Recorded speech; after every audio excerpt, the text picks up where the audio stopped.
We are joined now by Dane Brugler of The Athletic, the Beast himself. Dane, thanks so much for joining us. And we got a lot of fans of you here right now because you ranked the Patriots as the #1 draft class in the NFL. So we had to have you on to talk about that. But thanks so much for doing this.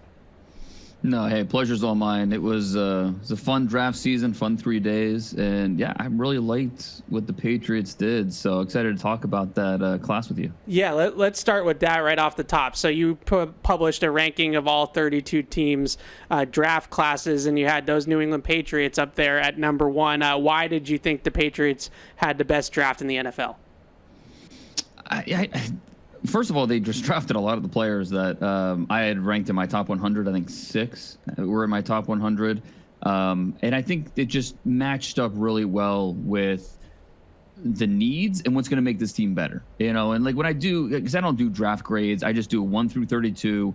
Here are my favorite draft classes. And really, it just comes down to who do I think made the biggest jump based off of what they did on draft weekend. And I think you look at the Patriots, you get your left tackle with Will Campbell. You come back, you get a couple playmakers on day 2 with Travion Henderson, Kyle Williams, and then to get trade back and then get Jared Wilson. Just tremendous value in my opinion. Wilson, he's going to be a starter in this league for a long time. I compared him to Rodney Hudson, a guy that maybe won't make a Pro Bowl, but he's going to be a solid starter for a lot of years, and he's going to bring competition from day one. And so if you're the Patriots, that's exactly what you want. You want to build an offensive line that is really get the 5 best out there based off of competition. And so I think they did a really nice job first 2-3 rounds, and then into day 3, just adding really good football players and at positions where they're going to directly impact this team in 2025. And Dane, kind of along those lines, and I don't know if you factor this into your grade, just how teams maneuver the board and work the board, but 5 trades, that was a big part of the talking point coming out of the draft. It was, I believe, Elliott Wolf after the draft talked about they wanted to make sure they were picking in spots where the players lined up for them. Did you factor that into your evaluation? If not, just your thoughts on how they were able to manipulate the board to get the class that they wanted to get. Yeah, and that's certainly part of it. Like I said, to trade back and get Wilson the way they did was awesome.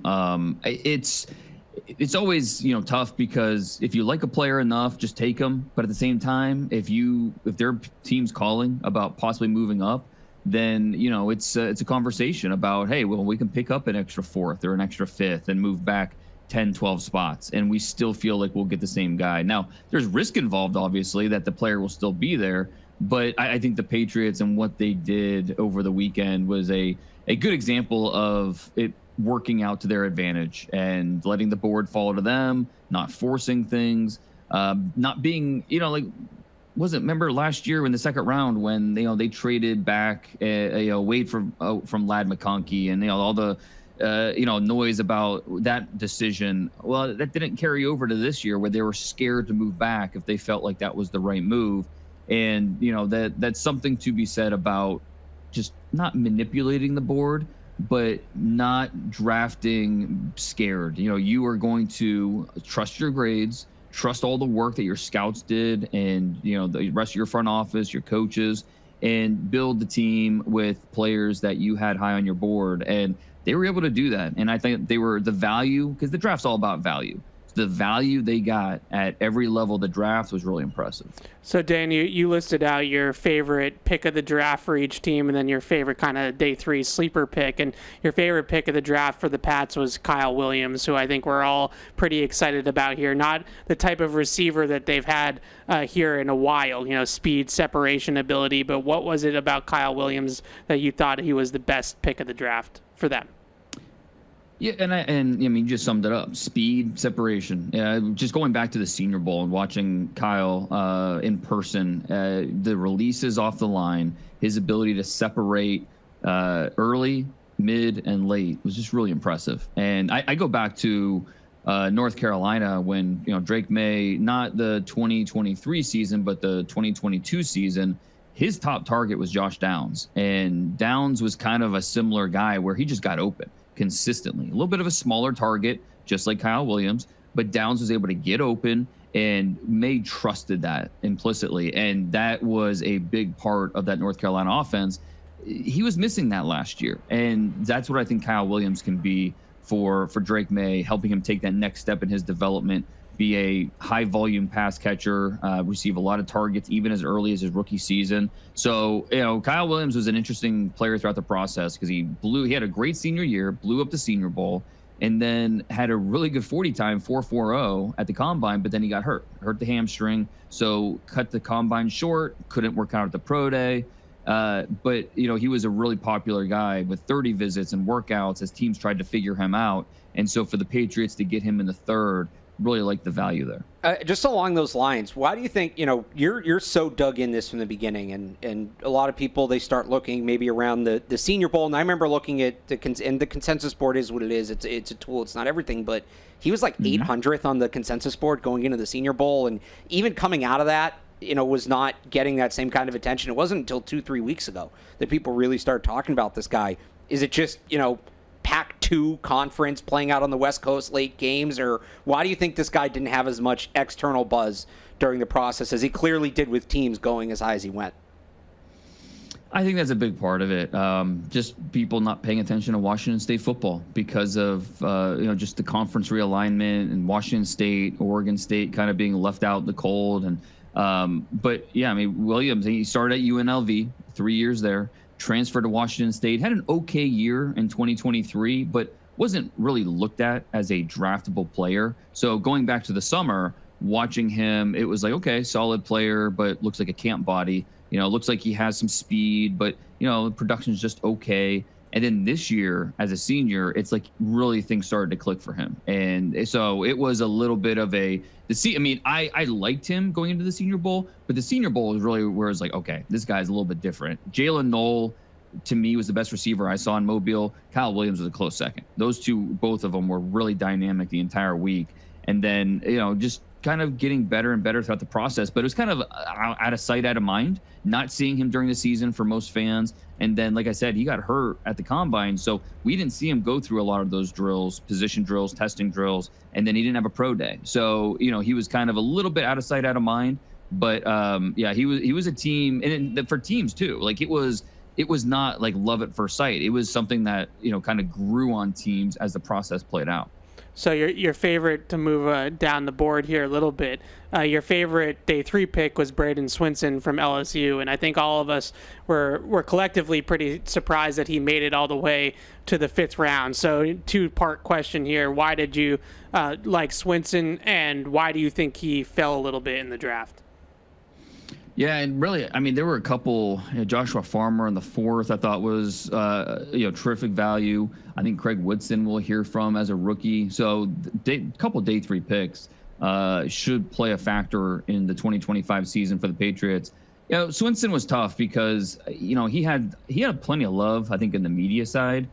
Teams weren't quite as high on Swinson compared to some in the media, and part of it. He was a good player at LSU, but was he going to be a full-time player in the NFL? Is he more of a sub-package guy?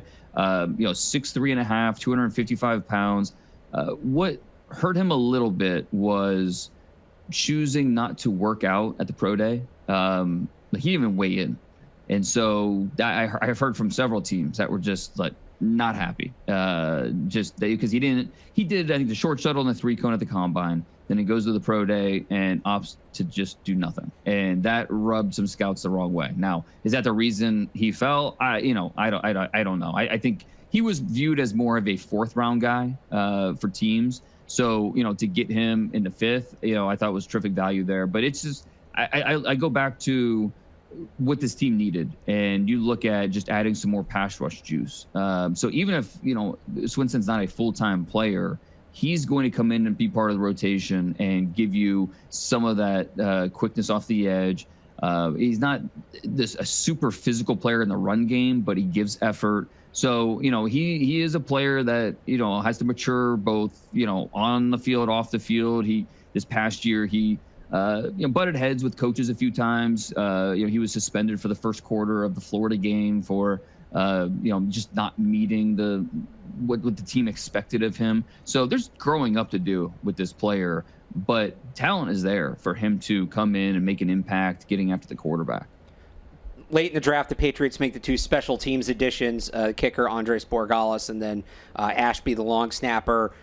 Anytime the Patriots take a special teamer, especially after the way it went with Chad Rowland a couple years ago, it's like, well, did they need to invest draft capital here? What are your thoughts on those 2 guys, and are they players that you think if the Patriots wanted, they had to take them where they did?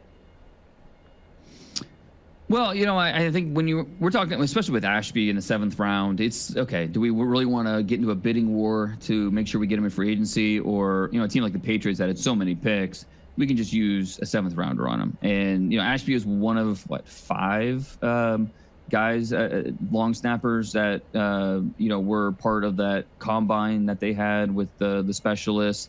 A little undersized, only 6'1", 231 pounds.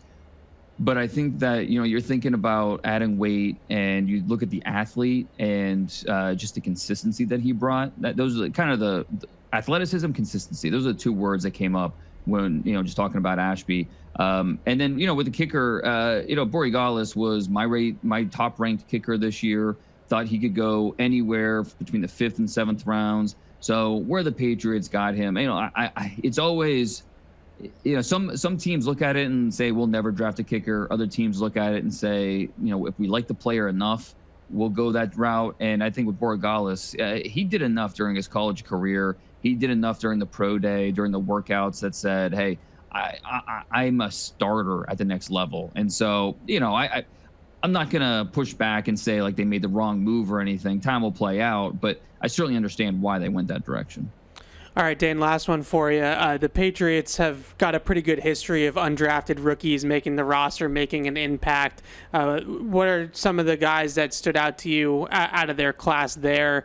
C.J. Dupree is one guy that I had actually watched before the draft and thought maybe he'd get drafted at tight end, but is there anyone out of that group that you like?